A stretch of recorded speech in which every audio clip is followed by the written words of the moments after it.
59 বছর বয়সে মেট গালায় অভিষেক হলো বলিউড বাদশাহ শাহরুখ খানের।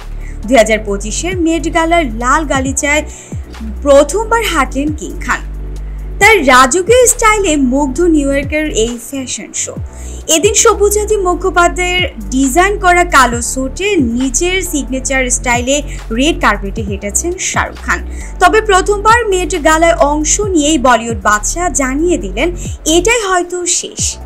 ভারতীয় সময় গতকাল মঙ্গলবার 6 মে দিবাগত রাত 3:30 শুরু হয় বহু প্রতীক্ষিত ফ্যাশন ইভেন্ট মেট গালা 2025।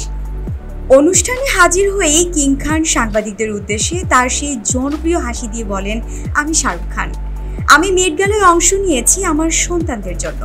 কিং খান আরও বলেন, আমার ছোট ছোট বাচ্চা আছে, ওরা মেট গালা নিয়ে দারুণ উচ্ছ্বসিত।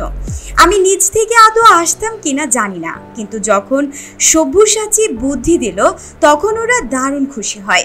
আমি এখনো জানি না এটা সত্যি দারুণ কিনা, কিন্তু ওরা বলল তোমাকে ওখানে দারুণ লাগবে। প্রথমবার মেট গালায় অংশ নেওয়া শাহরুখ শেষে বললেন, এটাই হয়তো আমার শেষ মেট গালা।